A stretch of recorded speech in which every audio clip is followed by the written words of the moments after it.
Il y a un proverbe qui dit qui paye ses dettes s'enrichit. Mais beaucoup de gens pensent au contraire que celui qui ne paye pas ses dettes s'enrichit, justement. Et il ne paye pas ses dettes parce qu'il ne reconnaît pas ses dettes.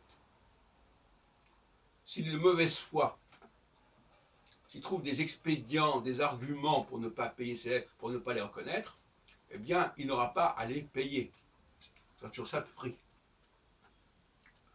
Si on dit à des anglophones qu'ils ont des dettes par rapport à la France, depuis des siècles et des siècles, et que ces dettes, il faut qu'ils les payent d'une manière ou d'une autre, par contrepartie, par troc, par reversement, etc., eh bien, ils vont avoir des réflexes de déni.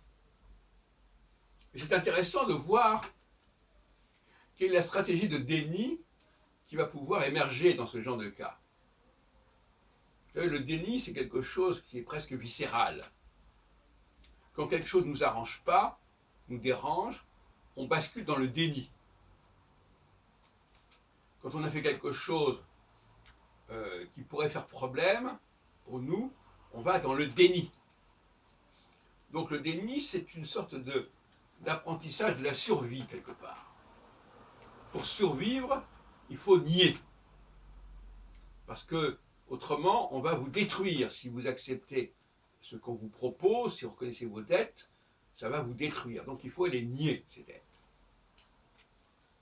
Mais en même temps, l'activité commerciale, sous toutes ses formes, elle existe aujourd'hui. Aujourd'hui, on paye des produits, on achète des produits. Si on vivait dans un monde où tout était gratuit, on pourrait dire, bon, il n'y a pas de raison de parler d'endettement.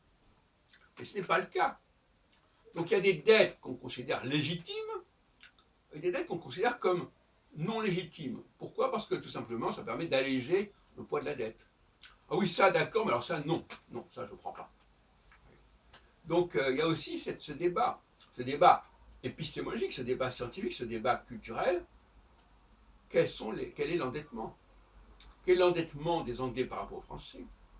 Quel est l'endettement des femmes par rapport aux hommes? Quel est l'endettement des chrétiens par rapport aux juifs? Etc. etc. Et considérer que cet endettement, il se perpétue, il se pérennise, simplement parce que ce qui a été l'objet de l'endettement, la cause de l'endettement, n'a pas disparu. Si par exemple les femmes n'allaient pas écouter des concerts où 99% des œuvres étaient des œuvres de compositeurs masculins, on dirait bon, il n'y a pas de problème. Mais c'est toujours le cas. Alors on nous répond, oui, mais c'est des gens qui ont composé il y a 100 ans, 200 ans. Et alors? Et alors?